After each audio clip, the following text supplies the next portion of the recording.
Bueno, pues muy buenas tardes, bienvenidos a todos a esta esperada mesa redonda organizada por la Asociación Pro Beatificación. Sí, pero voy a coger un segundito. Ahora cojo aquel. Sí, cojo este un segundito. Organizada por la Asociación Pro Beatificación de don José Gálvez Ginachero, Los milagros entre la ciencia y la fe. Una mesa redonda que no pretende ser un programa de cuarto milenio. Pues no es nuestra intención suscitar solo ese interés por lo oculto, excitar solo la curiosidad, sino verdaderamente mover nuestra fe. Por eso, aunque no he saludado diciendo bienvenidos a la nave del misterio, sí que les querría invitar a profundizar en el misterio, como lo entendemos nosotros, como lo entiende la Iglesia. El recordado Papa Benedicto XVI afirmaba, y cito textualmente, que el misterio no es irracional, sino cargado de sentido, de significado, de verdad. Si mirando al misterio la razón ve oscuro, no es porque el misterio no sea luz, sino porque es demasiada. Es como cuando los ojos del hombre se dirigen directamente al sol para mirarlo y ven solo tinieblas. ¿Alguien diría que el sol no es luminoso? Pues hasta aquí la cita. Pues esta mesa redonda esperamos que nos sirva de gafas de sol polarizadas, que si bien no nos permiten mirar al sol directamente durante un tiempo prolongado, sí que nos dejará seguro admirar brevemente la belleza de ese misterio. Así que sin más, comenzamos dando la palabra a Antonio Eloy Madueño Porras, que es el director del Departamento para la Causa de los Santos de la Diócesis de Málaga, que va a hacer una breve introducción. Adelante, Antonio, cuando quieras. Gracias, Antonio, por la presentación y gracias. Ahora sí. A ver. Ahora sí. ¿Mejor? Sí. Un poco mejor. Bien, gracias, Antonio, por la presentación. Gracias también a Francisco Villalobos por la invitación, ¿no? De la Asociación Gálvez Ginachero. Y la verdad que Antonio pues ha introducido muy bien, para darme la palabra, lo ha introducido muy bien. Porque precisamente el milagro viene del mysterium en griego, ¿no? Algo asombroso, maravilloso. Pero desde muy pronto el milagro se vive desde la fe y por tanto lo importante, lo decisivo, lo que hay que resaltar no es lo extraño, lo maravilloso, lo fuera de lo normal, sino que precisamente es un signo de la actuación, de la presencia de Dios en la vida del hombre para motivarle a la fe, desde los orígenes. Es decir, desde los primeros momentos del cristianismo, cuando se hace la traslación y empieza lo que, muy sucintamente, lo que luego va a ser más desarrollado en el siglo, durante el siglo XIII, de lo que es un proceso canónico para investigar sobre la beatificación, la canonización, desde el principio se tuvo muy presente que el milagro es una acción de Dios en la vida del hombre para llevarle a Dios, al encuentro con Él, a la fe.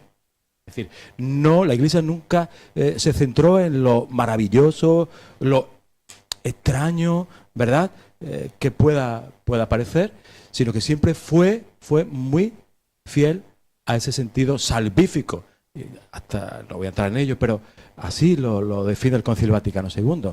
Son signos para manifestar la salvación que Dios quiere hacer, que quiere llevar a cabo actualmente en la humanidad. Por tanto, desde siempre recurrió, es decir, a el respeto, a la contemplación de las leyes que Dios había establecido en la naturaleza, ¿no? Es decir, el milagro no rompe esa ley, esa naturaleza que Dios ha creado. Y ahí tenéis a Santo Tomás de Aquino, entiende que es un hecho sobrenatural, pero no rompe, no se sale de la naturaleza, de las leyes que Dios ha instituido en la naturaleza, ¿no? Es muy, muy bonito todo lo que Santo Tomás, digo, para aquellos que queráis entrar en ese diálogo, ¿no?, de ver cómo es un hecho de fe, pero en diálogo constante, cercano con la ciencia. Por eso, y ya con ello termino, porque quiero dar la palabra, algo que es imprescindible, ¿no?, en los procesos canónicos actuales, como es contar con la investigación, el apoyo, el asesoramiento, la ayuda de los profesionales, de los peritos en este caso médicos, porque la mayoría hablamos de milagros de curación, sobre todo físico, pues eso empieza ya desde el siglo XVII con el proceso de beatificación de San Carlos Borromeo, porque presentaron 10 milagros para avalar ese proceso. La Iglesia decide, muy bien, vamos a investigar, vamos a asesorarnos, ¿no? Entonces la Rota decide, vamos a asesorarnos. Entonces empieza, y ahí empieza, ¿no? Ese contar con los peritos médicos, con todo lo que peritos que puedan ayudar a dar una certeza moral, para que descubramos que ese milagro es una acción de Dios querida por Él para suscitar la fe, y no para otra cosa. Y es como un poco, la Iglesia lo tiene como el dedo de Dios para decir, mira, esta persona, sí. Es decir, a través del milagro, Dios nos ayuda a descubrir que es ejemplo para llevar la fe y expresión de que ha actuado en su vida la acción salvífica de Dios. Bueno, pues por eso lo agradezco muchísimo, porque es un tema, como veis, apasionante y precioso, y creo que vamos a disfrutar de este encuentro. Gracias.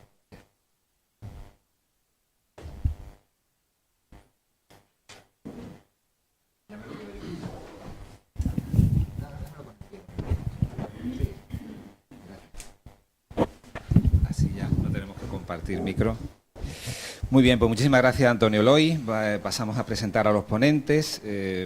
Son muy conocidos ya por el público asistente. En esta casa, José Serafín Béjar Vacas, aquí a mi derecha, a vuestra izquierda, lo conocemos mucho porque, bueno, es de la casa, ¿no? O somos de su casa. Catedrático de Teología de la Universidad Loyola de Andalucía, el CESET, el Centro Superior de Estudios Teológicos, es centro agregado. Nacido en 1974, somos de la misma quinta. Él es granadino. Una buena quinta. Buena quinta, yo de Alhama de Granada. De Granada, ¿eh? Sí, yo de Alhama de Granada. Pero se te ha pegado demasiado el acento malagueño, porque, ¿no? Bueno, tuve Creo. Comentaba antes que tuve el pequeño fallo de nacer en Málaga, pero yo soy de Alhama.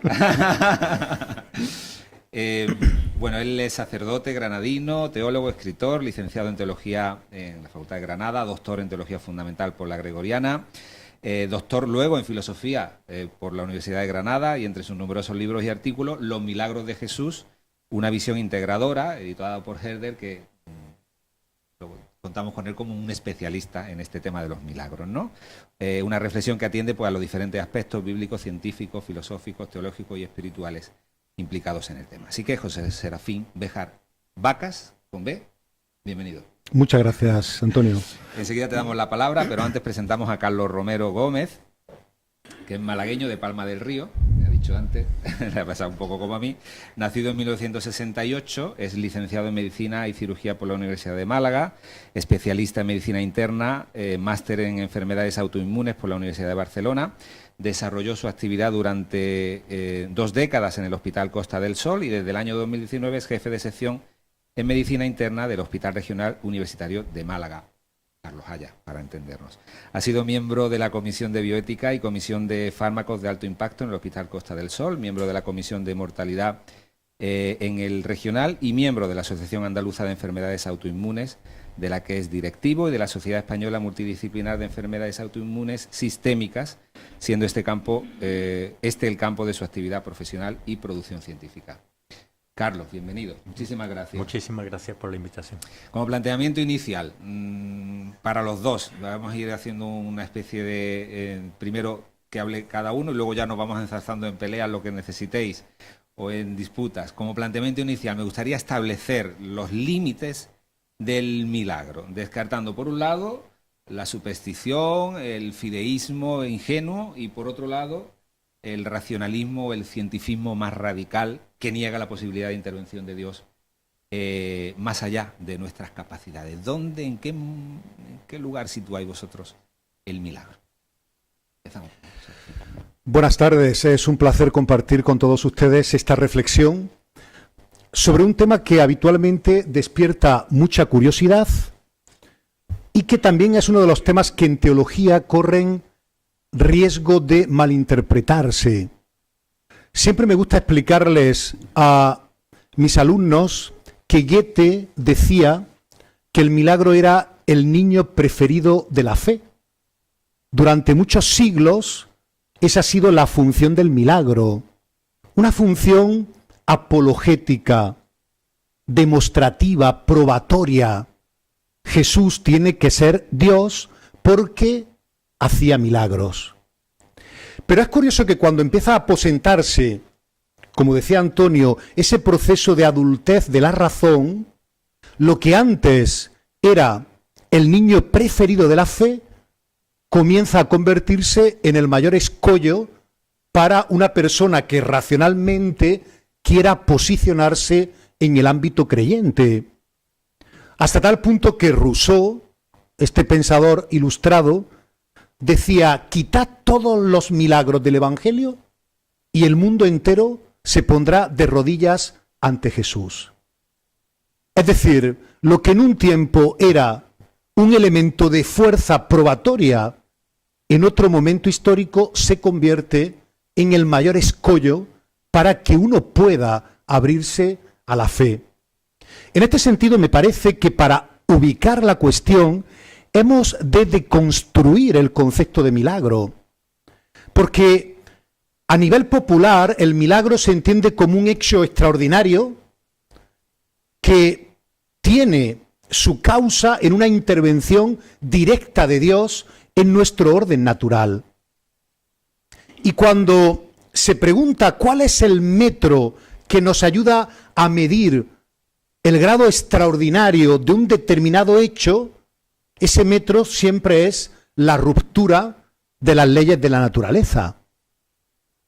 Pero por provocarles un poco, cuando vamos al milagro en el ámbito propiamente evangélico, nos damos cuenta que esta comprensión del milagro no es aplicable a los relatos que escuchamos, por ejemplo, en el Evangelio de cada domingo.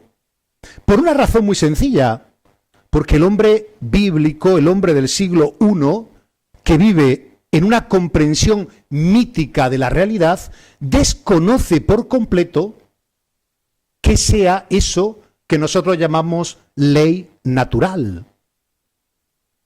Les pongo un ejemplo. Una batalla entre grupos contrincantes y de pronto irrumpe una tormenta que favorece a uno de esos grupos contrincantes que finalmente gana la batalla.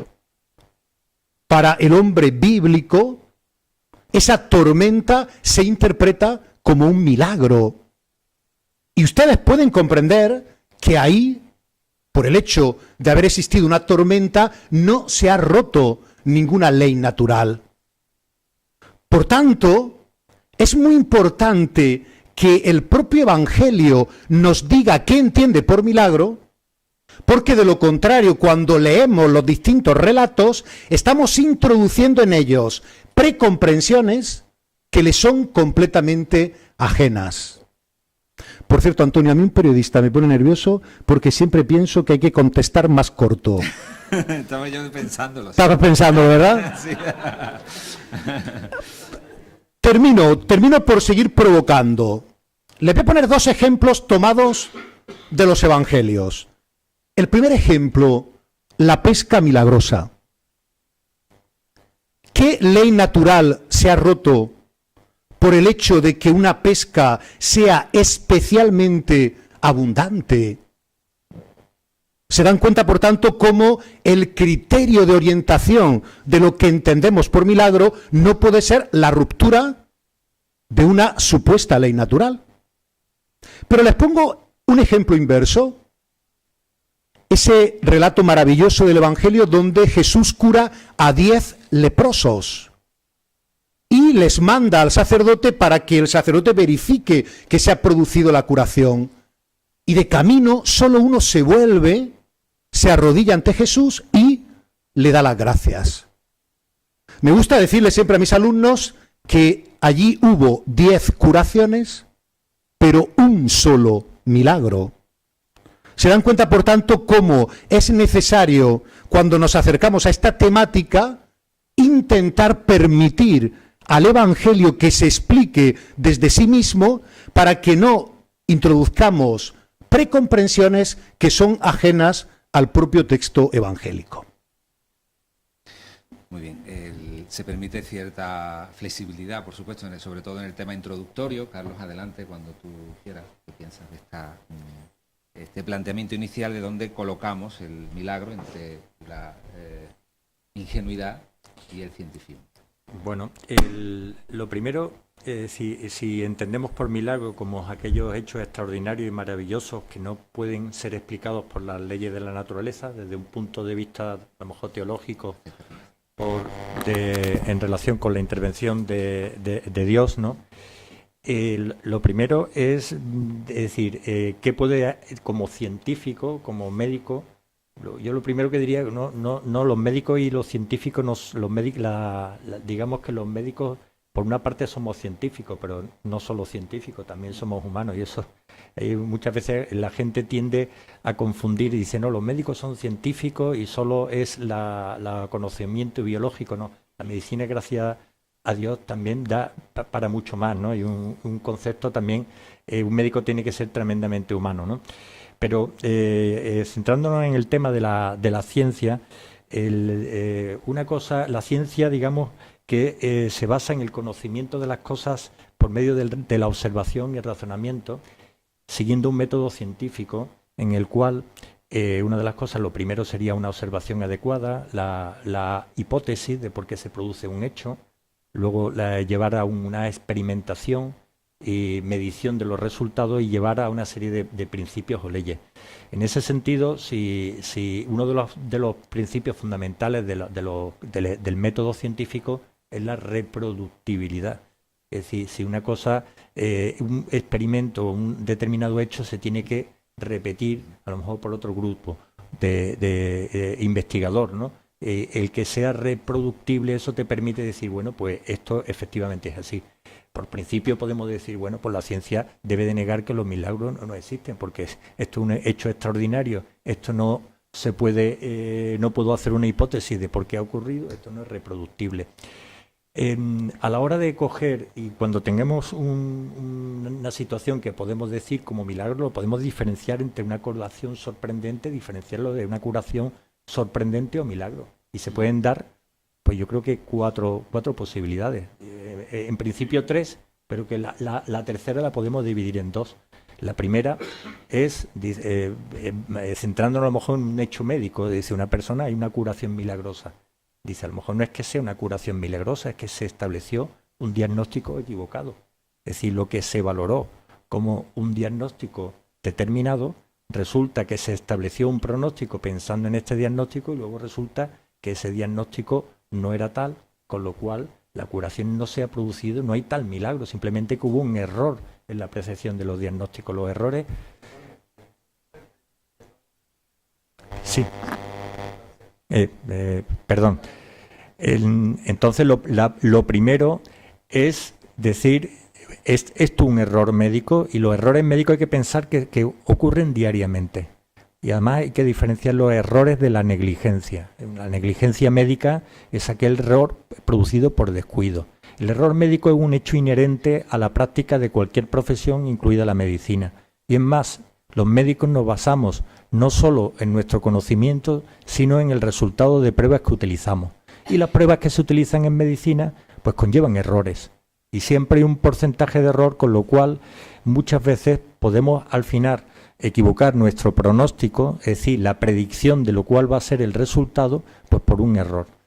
Hay otra situación, una segunda situación que se puede dar, que es la de una curación sorprendente, pero no imposible. Es decir, hay situaciones en la medicina que verdaderamente hay determinados tumores, por ejemplo, se conoce que determinados tumores de los melanomas tienen una mortalidad altísima. Incluso los melanomas pueden empezar a reproducirse en diferentes localizaciones y se describen en el melanoma y en algún otro tipo de tumores que de repente pues se activa el sistema inmunológico y consigue revertir una situación que aparentemente pues era mortal. Entonces estamos hablando de una situación que bueno, pues es una situación no esperable, es verdaderamente sorprendente, pero que es plausible desde el punto de vista de la naturaleza, como estaba comentando también con respecto al tema de la pesca milagrosa, ¿no?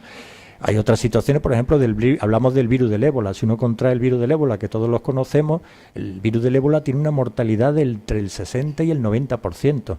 Uno puede coger el ébola y resulta que saliera adelante. Y además es muy posible que además sin ningún tipo de secuela.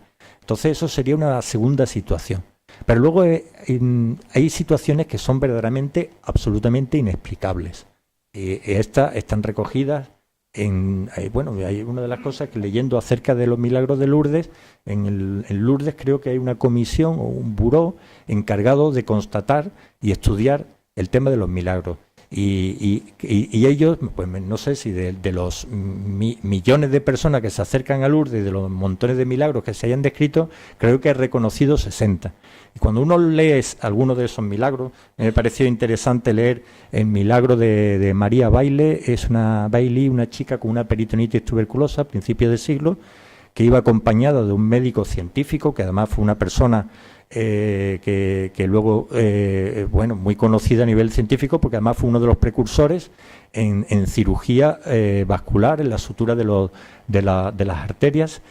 Y este hombre, que era un hombre escéptico, acompañó a María Bailey y vio cómo esta mujer entró en la piscina de Lourdes y acabó curándose. Este hombre se acabó convirtiendo y demás. Y luego, pues bueno, yo he estado leyendo precisamente acerca de esto, situaciones como la de las personas con quemaduras de tercer grado, que luego se curan y además que no les queda ninguna secuela en la piel. Eso no tiene explicación. Es decir, porque hay muchas enfermedades médicas que aunque uno desaparezca la causa, se establece una especie de daño o secuela que difícilmente eso puede tener explicación que desaparezca. Uno de los milagros creo que era de Juan Pablo II, era acerca de una mujer monja con enfermedad de Parkinson, en el que desaparece la sintomatología y no solo la enfermedad, sino es que revierte una situación previa que eso no es explicable. Esto es lo que se diría una situación inexplicable desde el punto de vista científico, y por tanto, pues podríamos decir, pues bueno, existe esto.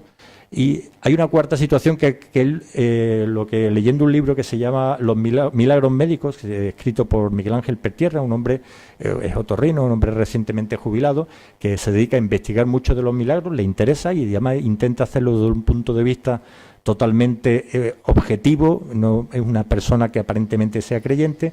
Él distingue un poco lo que es inexplicable de inexplicado. ¿Por qué? Pues porque en determinadas circunstancias, cosas que son inexplicadas, con el paso del tiempo, a lo mejor el conocimiento científico conseguirá que sean inexplicables, sean explicables, ¿de acuerdo?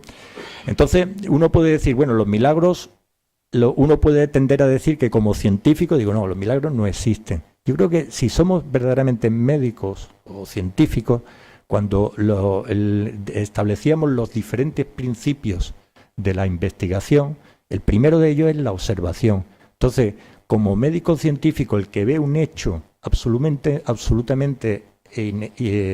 fantástico, maravilloso o milagroso, lo primero que tiene es que observar y constatar que eso ha ocurrido o no, y de una forma lo más objetiva posible. E intentar explicarlo desde el punto de vista si ha habido errores en el diagnóstico, la oposición 1 que comentaba antes, si ha habido un error, es decir, un problema de que es sorprendente, pero es una cosa desde el punto de vista médico factible o plausible, o llegar a la conclusión de que a lo mejor en este momento no se puede explicar y eso no se debe de negar como tal, sino tiene que ser el aliciente, pues como médico y científico, a seguir investigando por qué ha ocurrido eso.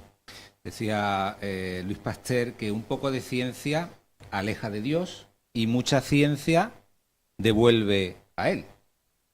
¿Pensáis que el avance científico, el mayor conocimiento de nuestra sociedad, va a llegar un momento en el que desaparezca el concepto milagro porque todo será fácilmente explicable o no? ¿O pensáis que como está pasando, por ejemplo, pienso en la física cuántica, o sea, cuanto el hombre más conoce, más se abren nuevos universos absolutamente desconocidos y absolutamente inexplicables? O pienso en el telescopio James Webb, que cuanto más lejos va, más nos descubre todavía más misterios insondables, ¿no? ¿Pensáis que conforme pase el tiempo tendremos menos milagros o todo lo contrario, se nos abrirán nuevos milagros, nuevas posibilidades?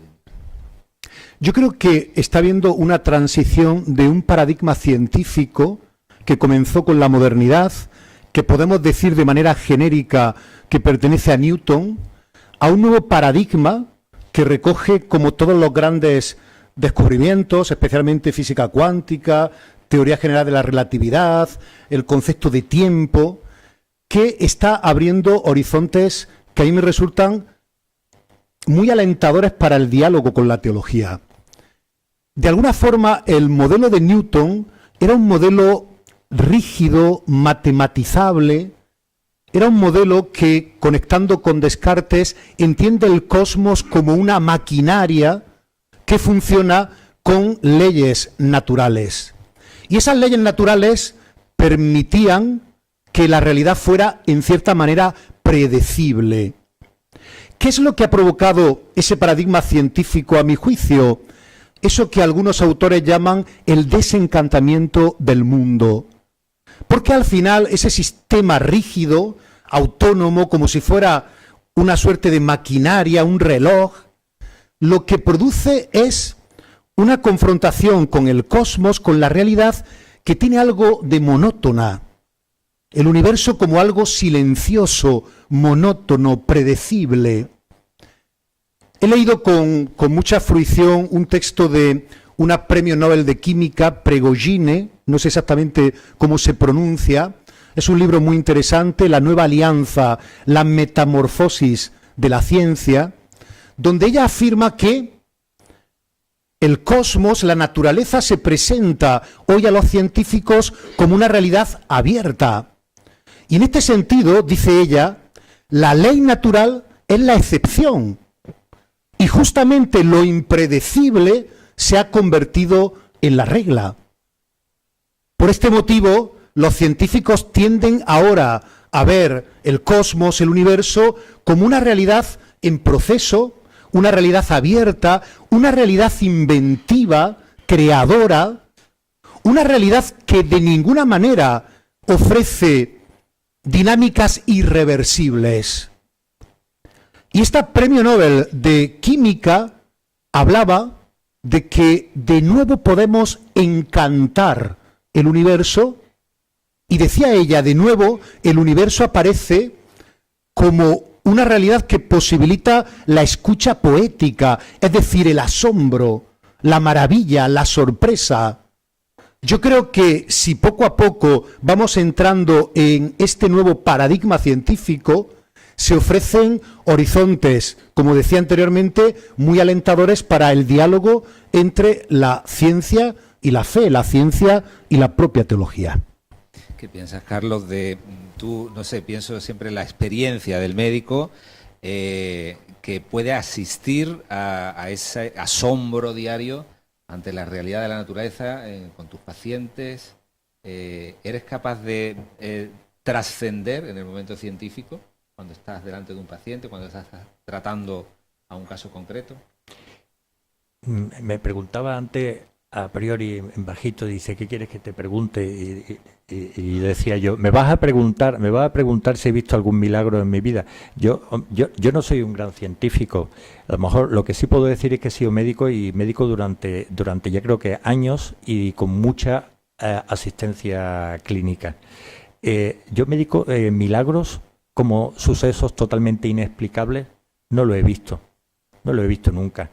Y con respecto a la pregunta, un poco esta pregunta y el otro, lo primero que sí, una de las cosas que conforme pasa el tiempo, aumento mi conocimiento y veo cómo evoluciona la ciencia, lo primero que tiendes a darte cuenta lo pequeño que eres y a mirarlo todo con una humildad, que por una parte es el aliciente para estudiar más, intentar conocer más. Porque lo que sí está claro es que, por mucho que quiera, nuestra profesión es inherente a lo que llamamos incertidumbre. Es no conocer exactamente, primero, cuando estoy viendo a un paciente, qué poco conozco de él. Cuando estoy llegando a un diagnóstico, qué porcentaje de acierto o error tengo. Cuando pongo un tratamiento, qué posibilidades hay de que mejore o empeore. Eso, desde luego, no es para mí no es una cosa que vaya en contra de los milagros. Es decir, el milagro es cada día ver una serie de pacientes, algunos de los cuales, pues muchos de ellos, gracias a Dios, van a seguir evolucionando de forma favorable. Algunos se tendrán que morir porque es inherente la muerte y que a lo mejor podemos hacer algo por ello. Yo creo que la sensación es que por mucho que crezca la ciencia, por mucho que aumente el conocimiento, uno, lo primero lo mismo que decías al principio, cuando estaba formulando la pregunta, uno hace que todavía se siga sintiendo más pequeñito, ¿no? La humildad, ¿verdad? La humildad Efectivamente. de encontrarse ante el asombro, ante el misterio del milagro, ¿no? A mí me llama la atención un asunto que ocurre con los milagros y es, bueno, ahora que estamos en el contexto de una, bueno, la entidad convocante, la Asociación Pro Beatificación, en el contexto de los milagros como necesarios para seguir adelante con un proceso de beatificación, me llama la atención el asunto de que ¿por qué unos sí y otros no? ¿Por qué Dios elige a tal persona para acontecer y para dejar claro que, bueno, que Él quiere que siga adelante, ¿no? Como dice el Papa. Cuando hay un milagro es que Dios está señalando a ese santo, a ese beato, ¿no? Para que lo pongamos como ejemplo para los demás, ¿no? ¿Por qué a unos sí y a otros no? ¿Qué nos quiere decir Dios con esta excepcionalidad del milagro? Quiero comentar que hay ciertos elementos en el transcurso de nuestra conversación que hacen aflorar cuestiones implícitas que a mí me parece importante sacar a la luz. Fíjense cómo, de una manera un tanto espontánea, la cuestión del milagro se ha ido focalizando en el tema de las curaciones. Y a mí esto me resulta un reduccionismo, que yo critico muchísimo a los procesos de canonización, porque al final cuando se pide un milagro, especialmente para una persona que puede ser susceptible de ser llevada a los altares, siempre en el imaginario colectivo estamos pensando en una curación. Entonces yo reivindicaría en esos procesos de canonización un concepto bíblico de milagro, más que un concepto de milagro que está más cercano al modelo de ciencia moderna que al modelo bíblico. Quiero ofrecer una definición de milagro que tomo de Runner con alguna modificación, pero que puede ser interesante ponerla en la mesa para nuestro diálogo. Un milagro sería un hecho que, contemplado a la luz de la fe, se convierte en un signo de la misericordia de Dios para un hombre sufriente y necesitado. Fíjense que, por tanto, no podemos constreñir la idea de milagro únicamente a la curación. Y muchas veces en los procesos de canonización se ha puesto de manifiesto que había hechos que, contemplados a la luz de la fe, eran signo de la misericordia de Dios, pero no había ninguna curación de por medio. Por ejemplo, el hecho de que la tumba de Monseñor Óscar Romero se convirtiera de una manera un tanto espontánea en un lugar de peregrinación de gentes de toda Latinoamérica, eso, en un sentido bíblico, puede entenderse como un milagro. ¿Por qué? Porque con los ojos de fe ahí hay un signo que sabe reconocer el pueblo de que Dios, como decía el propio Romero, ha pasado por el Salvador. En este sentido, cuando tú hacías la pregunta ¿por qué unos sí, otros no?, podríamos seguir ahondando, pero me parecía interesante que amplificáramos el concepto de milagro que muchas veces, por una cierta contaminación de cientificismo, se ha metido en los propios procesos de canonización vigentes actualmente en la Iglesia. Efectivamente. En ese sentido, Carlos, no sé si tú has sido testigo de personas que se hayan encomendado a la oración o que a través de la oración hayan experimentado no una curación, como decía el primer ponente, Serafín, no una curación física, sino una curación espiritual, un cambio, ¿no?, sustancial en la persona, que haya, a través de la oración o a través del propio proceso de la enfermedad. ¿Cuántos han dicho, doy gracias a Dios por esta enfermedad, porque yo antes no veía en mi vida tal cosa y ahora pues he descubierto, soy más feliz simplemente por el hecho de haber tenido una enfermedad que te haya puesto frente a la muerte, por ejemplo, ¿no? No sé si tienes experiencia de enfermos para los quienes el propio proceso de la enfermedad haya supuesto el milagro, no de la curación, sino del cambio de vida. Tema difícil. Si con la pregunta tal como te lo hace, diría yo, no recuerdo esas situaciones. Sí, uno siempre llega a recordar muchas situaciones. Todos los médicos tenemos nuestros, digamos, fans y nuestros detractores, ¿no? Hay muchos médicos, hay muchos enfermos, cuando uno va viéndolo, y normalmente además uno tiende a quedarse con los fans, no con los detractores. Los detractores cogen y buscan la puerta de al lado, buscan a otros.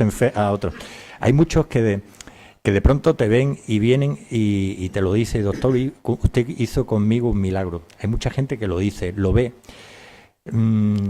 ¿Hasta qué punto es un lenguaje coloquial o ellos verdaderamente lo viven así? No lo sé. Posiblemente muchas veces sea coloquial. Lo que sí es verdad que a veces te encuentras con el aprecio de gente que en el fondo tu paso por su vida, o la paso del profesional por su vida, ha supuesto un hecho importante para ellos y lo viven así. Luego está evidentemente la persona que es religiosa, siempre lo dice gracias a Dios, y el lenguaje de Dios siempre va por delante. Hay otras personas pues que son claramente, pues bueno, son ateos, agnósticos, o como se quiera decir. Ellos pues a lo mejor lo ven desde un todo punto de vista, aprecian a la persona que interviene. Pero sí, sí es verdad que hay mucha gente que aprecia cosas que uno sabe ostensiblemente, dice: esto no es milagroso, es que esta verdaderamente es esta enfermedad, que hay enfermedades que son tremendamente agradecidas, que hay una, por ejemplo, la polimialgia reumática, una enfermedad que es tremendamente dolorosa, limitante para cualquier persona, son normalmente personas mayores, y producen una incapacidad, y una de las cosas que la caracteriza es que con unas dosis bajas de corticoides, en una persona que era incapaz de levantarse de la cama solo o atarse los zapatos, en cuestión de horas, pues mejora mucho, y ellos lo viven como un milagro, y lo viven así, y te lo van a ver, y cada vez que te vean, te dirán: usted hizo un milagro conmigo, ¿no? Pero el problema de esto ¿es esto un milagro? Ellos lo viven como un milagro. ¿Quiénes somos nosotros para decir que verdaderamente hay situaciones que no son asombrosas? No lo sé. Muy bien, siempre hay que estar abierto, ¿no? Como decías, con ojos de niño. Hablas tú de tener ojos de niño, ¿verdad? En una segunda inocencia, sí. ¿Verdad? Para descubrir el misterio. Sí. ¿Cómo es esa mirada que nos tiene cómo tenemos que tener nosotros esa mirada para darnos cuenta quizá de los milagros diarios que ocurren a nuestro alrededor y no consideramos milagros porque estamos casi acostumbrados? Creo que tiene que ver con esa consideración de un paradigma mucho más abierto de comprensión de la realidad. Cuando uno va a la realidad sabiendo de antemano lo que puede o no puede suceder en ella, la realidad se empequeñece. Sin embargo, cuando uno tiene la capacidad de poner entre paréntesis sus propios a prioris o sus propias precomprensiones, la realidad muchas veces se torna en algo sorprendente o incluso sorpresivo. Yo creo que esa segunda inocencia nos habla de la capacidad de poner entre paréntesis todo lo que queremos saber para permitir a esa realidad que se explique. O de otra manera, un poco más filosófica, yo creo que hemos vivido con la modernidad un tiempo de predominio del sujeto, y el sujeto constituía el mundo, creaba la realidad, era un sujeto constituyente. Pensemos, por ejemplo, en Descartes, en Kant, fundamentalmente. Sin embargo, estamos en un momento filosófico de pensamiento, científico incluso, distinto, donde ahora la realidad ha tomado un cierto protagonismo y el sujeto descubre que más que ser un sujeto constituyente, es un sujeto constituido. Es decir, que es mucho más determinante aquello que yo recibo que aquello que yo hago. Eso sería la segunda inocencia. Me define mucho mejor aquello que yo recibo que aquello que yo construyo con mis propias manos. Y creo que desde esta perspectiva, esa cualificación bíblica del milagro tiene una cierta fuerza, no solamente teológica, sino, yo diría, poética. Me gustaría hablar también de nos queda ya muy poco tiempo, vamos a dejar también tiempo para que ustedes puedan hacer preguntas, si alguno ya que las vaya pensando, que ahora daremos tiempo. Me gustaría también que intentáramos acercarnos a la realidad del milagro hoy, y pienso en una realidad que ha cambiado absolutamente nuestra sociedad, que es este cacharrito. Pienso en el teléfono móvil, donde hoy todo el mundo tiene en su poder una cámara, un vídeo, una posibilidad de grabar una escena, ¿no? Yo pensaba cuántos milagros nos han contado y qué pocos milagros hemos visto con la capacidad de convencimiento que tiene un vídeo, ¿no? Hoy en día todo, tienes pruebas, ¿dónde? A ver, enséñame el vídeo, enséñame la grabación, esto está grabado, las cámaras de seguridad, queda constancia gráfica de que esto ha sucedido, ¿no? En estos tiempos donde todo está grabado, es imposible encontrar un milagro grabado. ¿En qué medida Dios no quiere abusar y respeta la libertad de las personas? Porque sería profundamente injusto tener que creer en Dios por obligación, porque he visto bajar del cielo o he visto andar sobre las aguas a un señor, o he visto cómo esta persona que no tenía pierna, ¿no? Como el cojo del milagro del Pilar, ¿no? Y de repente que lleva 2 años cojo con la pierna amputada y de repente lo vemos que le sale una pierna, ¿no? Dios también respeta nuestra libertad, quizá en estos momentos históricos en los que estamos viviendo. No sé, ¿qué piensas? Una reflexión así. No sé qué decirte. Yo me estaba acordando, te voy a romper totalmente la ruta por la que seguía. Me estaba acordando de una situación que veo yo en la consulta y que muchas veces, para que veas un poco con lo que son las situaciones de hasta dónde nos lleva la vida. Una de las cosas que decía, hablaba de la tecnología, de la importancia de los móviles, de los ordenadores, de una de las cosas que ha traído tanta tecnología y el distanciamiento entre el médico y el enfermo. Es un distanciamiento obvio ahora, es decir, los médicos se tiran más tiempo mirando la pantalla del ordenador que mirando al enfermo. Yo siempre he contado un chiste a los residentes, y es que Jesús, viendo la lista de espera que había en la Seguridad Social, decidió bajar y ponerse al frente de un consultorio a pasar la consulta. Y claro, él era rapidísimo. Entraba un hombre con la muleta andando, y cuando va a entrar por la puerta, Jesús se da cuenta que el problema que tiene es que tiene una artrosis de rodilla bestial, le cura la artrosis y dice: hijo mío, no sigas andando, ya te puedes dar la vuelta, te puedes ir hacia afuera, tu pierna está curada. Y cuando va andando, le pregunta uno de los que está en la sala de espera, dice: oye, ¿cómo es el nuevo médico? Y dice: como todo, ni me ha mirado, ¿no? Pues he visto que te he roto completamente. Como me has preguntado una cosa que no sabía exactamente cómo contestarte, te digo una situación que es la realidad. La gente, verdaderamente, yo te diría, a la gente le importa a veces mucho más que el milagro trascendente. La gente necesita que le escuchen y que le oigan. A lo mejor ese puede ser un milagro pertinente en la sociedad de hoy, ¿no? Es decir, que la gente deje de estar con el móvil mirando y escuchándonos, mirándonos a la cara, escuchándonos y oyéndonos.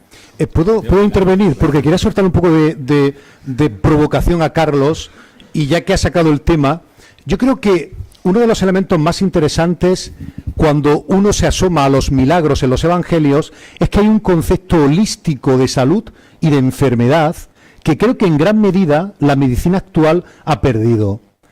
Habitualmente los milagros en los evangelios se dividen en 4 tipologías: curaciones, exorcismos, resurrecciones de muertos y los milagros obrados sobre la naturaleza. Pues bien, esa tipología es nuestra, no está en el propio texto, porque el hombre bíblico tiene una visión muy holística de la realidad. Por ejemplo, ¿saben ustedes ese momento donde Jesús cura a la suegra de Pedro, Evangelio de Marcos, de una fiebre?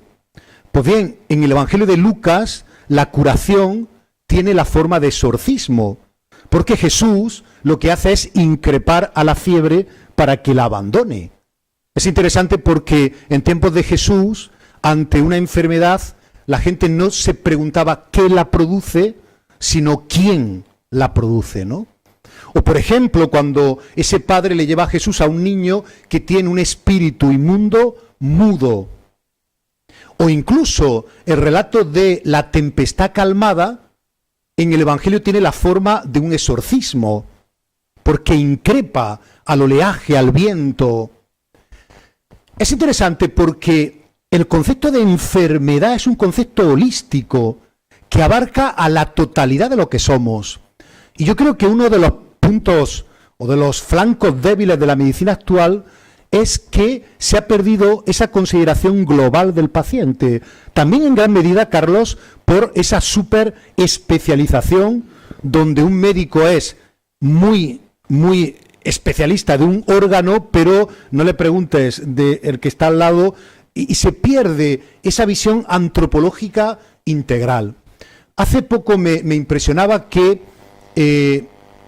en Gran Bretaña habían contabilizado que hay 8 millones de personas que viven solas, hasta el punto de que se planteaban crear un ministerio de la soledad. Y uno de los elementos que decían era todas las patologías asociadas al hecho de vivir solo, porque vivir solo genera determinadas patologías. Yo creo que uno de los elementos más fascinantes cuando uno se acerca a los relatos de curación en los evangelios es la consideración holística del ser humano, de modo que Jesús no solamente repara un cuerpo dañado, sino que ante todo lo que hace es restituir una situación existencial de marginación, de quiebra, y reincorporarla a la vida. Me parece que aquí también podría haber elementos interesantes en un diálogo entre la ciencia médica y también la teología a propósito del concepto mismo de salud o de enfermedad. Bueno, eso que comentaba es una realidad.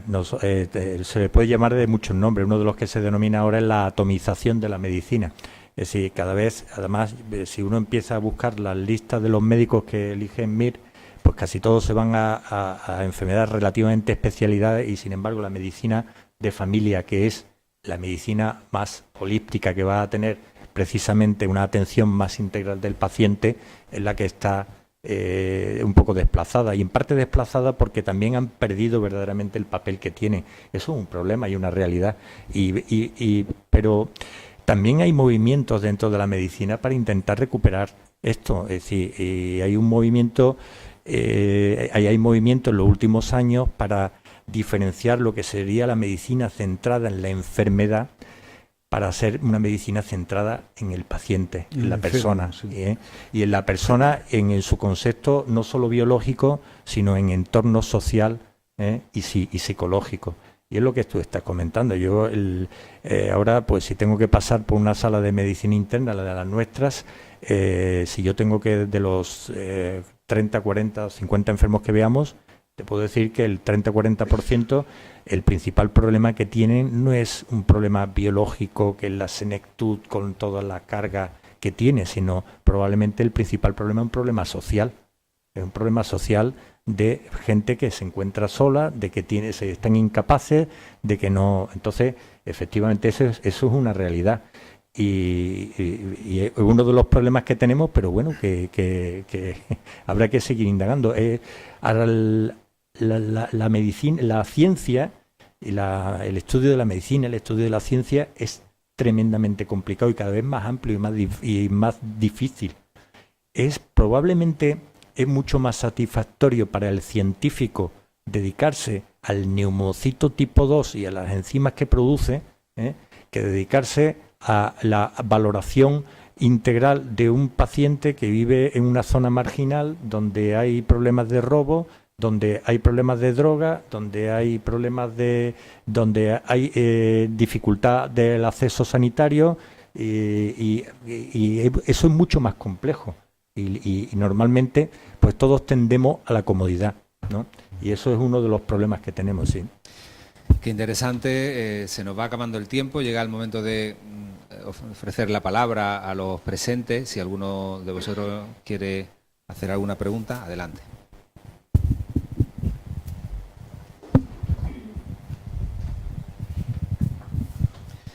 Buenas tardes. Hola, buenas tardes a todos. Quería hacer una pregunta era muy concreta para Antonio, pero tengo que contar un poco lo que trato de primero decir que soy médico, soy jubilado médico psiquiatra y que me gustaría dar un poco un testimonio en cuanto a esta historia. Para mí, o sea, la vida de eso que haces la carrera y te pones a trabajar y buscas trabajo, o sea, que bueno, te encuentras de repente con el paciente de sopetón. En una época en que uno no estaba tan preparado como están los compañeros ahora que salen más preparados. Además me tocó la hoja, el tiempo entre que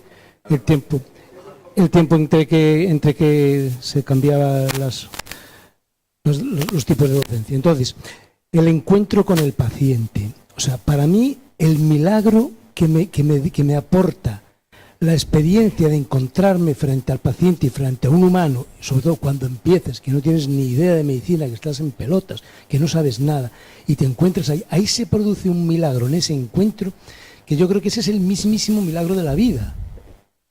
Que al hacer ese encuentro humano del que tanto hablamos, que nos lleva después a encaminarlo en ese proceso de la curación con la terapéutica que digamos. Es un poco como una aportación personal como testimonio. Y luego había una pregunta, especialmente para Antonio Moreno, como periodista, porque hace escasamente 6 o 8 meses, no sé si un año, he descubierto el mayor milagro que creo que existe y que ha existido jamás en la humanidad y que yo no lo conocía y que pasó hace 70 años. Yo me pregunto, yo creo que es cierto, ahora voy a contar de qué se trata y dónde me he informado. ¿Cómo es posible que en 70 años los medios de comunicación no hayan dicho, oiga, esto es lo más importante porque es que esto es un milagro, porque no puede ser otra cosa? Hace un mes y pico, unos 6 o 7 meses, leyendo un libro de un neurólogo francés, hace un relato que yo era la primera vez en mi vida que lo escuchaba, que se trata de cuando la bomba atómica de Hiroshima. Entonces, se trata de que, por lo visto, en la zona clave donde cayó la bomba, que quedó todo devastado, había una casa de padres jesuitas que quedó totalmente intacta y los 7 jesuitas que estaban allí sobrevivieron a eso. Señores, esto es un milagro. Oye, bueno, no tanto, porque los jesuitas se caracterizan por la pervivencia al mal de manera muy habitual y muy fácil, ¿eh? Bueno, esto no nos extraña tanto, ¿eh? Los que conocemos a jesuitas... Perdón. Sí. Entonces, luego, entre los jesuitas que estaban allí, estaba el padre Arrupe. Hace poco me encontré en una librería una biografía del padre Arrupe y la compré porque allí hablaba y contaban ese hecho. Mi pregunta es, Antonio, ¿cómo es posible que en 70 años nadie haya dicho porque es que esto es un milagro, por lo visto los entrevistaron un montón de científicos, fueron a verlos, porque cómo es posible que estuvieran vivos haciendo el análisis aquí y allá. Oye, que en la eclosión de la bomba atómica, no es que han estado irradiados, no, que es la bomba atómica, que eso de... Mientras yo respondo la siguiente pregunta, para ir dando el micro, Allí al fondo. yo voy a responder que tenemos la suerte en Málaga de contar con un jesuita, si no me equivoco, El padre Ignacio. en Nagasaki, ¿Sí? un jesuita malagueño con 90 y tantos años, 99 años, malagueño, que está precisamente en Nagasaki. Y bueno, pues me comprometo, si usted quiere, me deja luego su número de teléfono, yo hablaré con él, que me confirme cómo fue aquello, y los periodistas siempre necesitamos consultar la fuente, no podemos decir nada. Entonces, una vez que consulte la fuente, le prometo una respuesta. Gracias. Adelante, por allí. Sí, hola, buenas tardes. Yo solo una cosita, estoy de acuerdo completamente con... Sí, hola, ahora sí, que solo una pinceladita. Bueno, yo vengo de la Universidad Pontificia de Comillas de Madrid. Claro, mi decano, el rector, el anterior rector y todos ellos, ¿no? Entonces, de acuerdo con Béjar, cuando has dicho lo de la cuestión esta del reduccionismo, yo voy a nombrar solo que ha referido a Carr en sus escritos con la pequeña de las Lisieux, que no tuvo grandes cosas, pero sí fue para mí lo más importante su mediación, lo que ella considera mediación en los milagros. Solamente, y muchísimas gracias a todos. Gracias, muchas gracias a ti.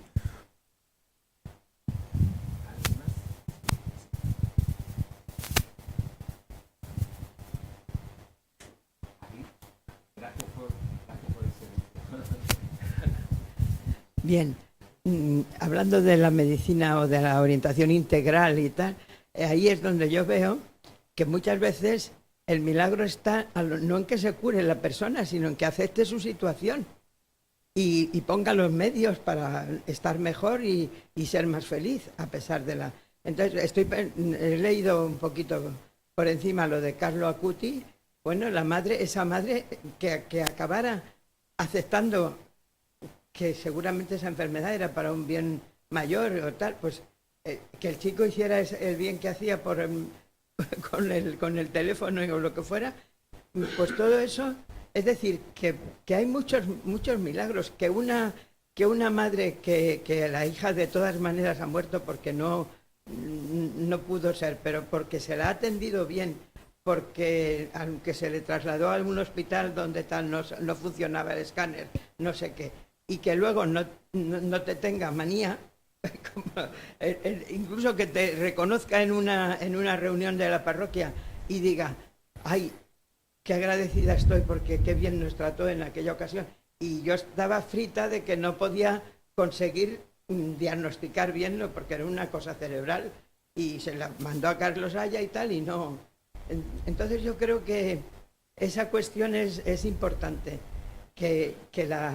Todos creo que, y los inmunólogos más, saben que las defensas cuando bajan, el enfermo se viene abajo del todo, ¿no? Entonces, muchas veces la gente se cura porque se le infunde esperanza, se le infunde tal. Yo no estoy ejerciendo, pero sé que le hace mucho bien a las personas el cómo se orienta, holísticamente, como se suele decir ahora, de una manera integral la situación. Yo eso lo veo importante tener en cuenta. Y yo, desde luego, como en mi experiencia, yo no me atrevía a hacer la novena a Galvez Ginachero, y estoy metida en la causa.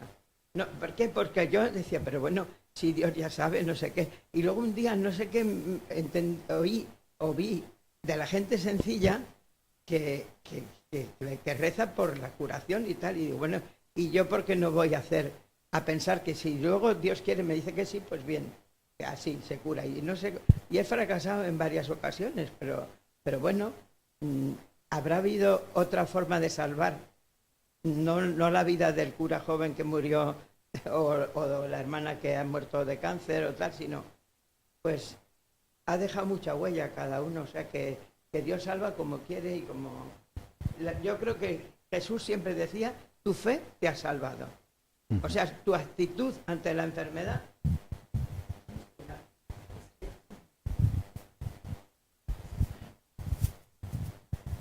A ver, allí al fondo había un vídeo. Ah, no, pero que le has hablado. Muy bien, pues sí. ¿Está abierto?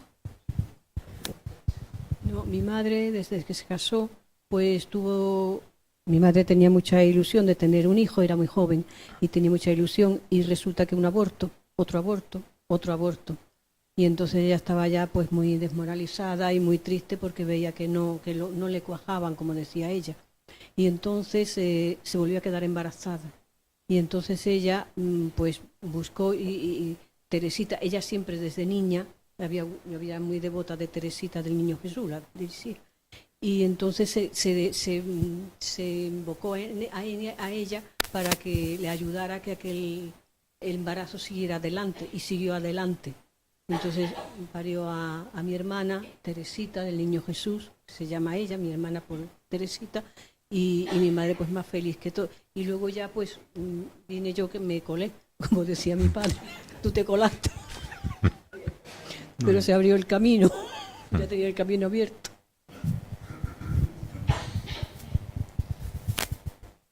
Me gustaría hacer dos preguntas provocadoras.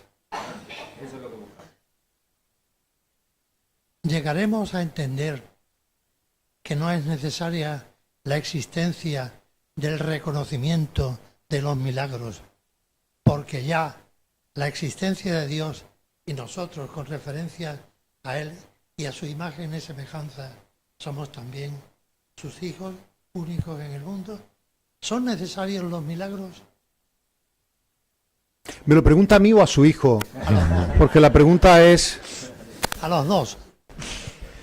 Yo creo que si entendemos de nuevo los milagros en esa clave de ruptura extraordinaria de leyes de la naturaleza, la pregunta no tendría mucha cabida.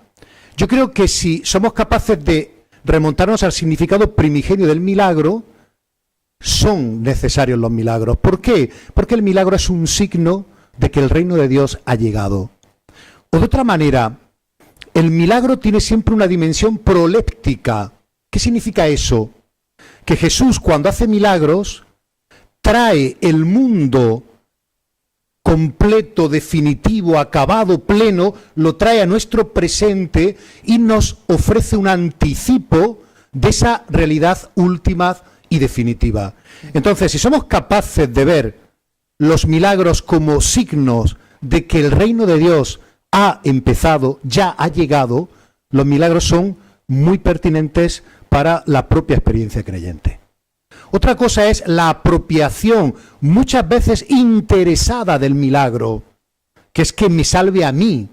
Pero en los milagros o las curaciones que Jesús realizaba en los evangelios, nunca ese milagro, esa curación, tenía una significación privativa.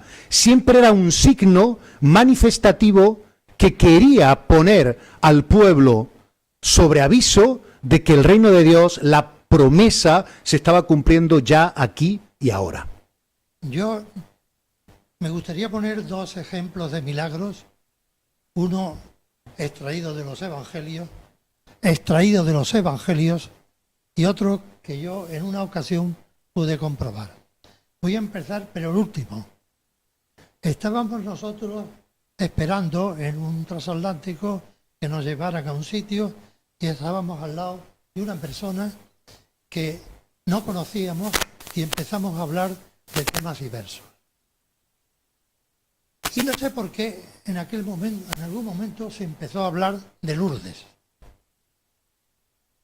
Yo confieso que la vez que fui a Lourdes me llevé una decepción, porque el ambiente no era propicio para concebir que había un ambiente realmente sagrado. Pues bien, la persona que en ese momento hablaba conmigo me dijo lo siguiente, en algún momento. Yo fui a Lourdes no creyendo en nada, y el ambiente me pareció también contrario a que fuera un lugar mistagógico, un lugar realmente donde se producían milagros constantemente. Entré en la cueva, un momento, estuve allí sentada y yo le digo a usted que cuando yo salí de allí creía en Dios. ¿Cuántos milagros de esta naturaleza se habrán desconocidos, no eficaces en ningún sentido, se habrán producido en Lourdes precisamente cuando el ambiente psicológico no era propicio para que allí una persona creyera? Aquella persona salió de ella. Y voy a referirme al evangelio, digamos, extraído de los evangelios. Mi marido también creyó en Dios a través de ella. Y el marido también creyó en Dios a través de ella. Pero sobre todo, no sé por qué nos lo contó. Sí, No sí. sé, porque fue una cosa de 5 minutos. Realmente. El otro extraído de los evangelios ha provocado en mi familia, que somos muy discutidores, gracias a Dios, una reacción por parte de algunos de mi mujer y mis propios hijos, ¿no? Es el milagro de los panes y los peces. No relacionado con una curación, pero sí relacionado con ese esencial elemento de los evangelios, que es el del amor, el de la compasión, el de la misericordia. Cristo está allí y se preocupa de que la gente no tiene que comer.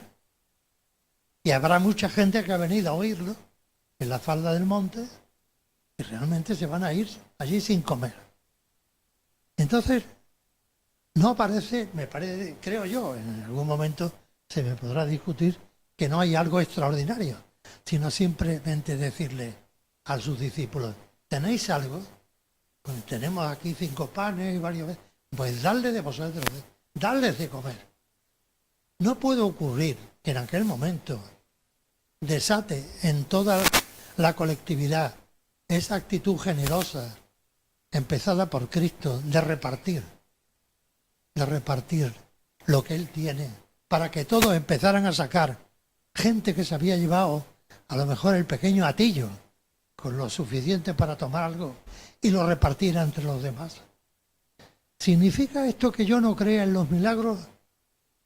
No, significa que yo creo que habrá un momento en que descubriremos que Dios no necesita los milagros, porque una realidad como la realidad cuántica son verdaderamente situaciones que nosotros interpretaríamos como milagros. El don de la ubicuidad, esa posibilidad cuántica de que una cosa esté en un sitio determinado y la misma. Y aquí no sé si está mi hijo, el catedrático de física, de arquitectura de ordenadores. La misma esté en otro sitio totalmente distinto y quizá en la antípoda de la Tierra. Yo de hecho estoy sentado. Muchas gracias. Gracias a todos. Es verdad, se ha producido aquí una multiplicación de panes y peces, porque había hablado casi más vosotros que lo han sobrado las 12 canastas, ¿no? Bueno, pues muchísimas gracias, Carlos, muchísimas gracias, Serafín, por esta noche de acercarnos con estas gafas a mirar un poquito el sol, sin llegar a quemarnos la retina, pero poder descubrir un poco, acercarnos más al misterio de los milagros. Gracias por participar y muchas gracias a todos vosotros por asistir.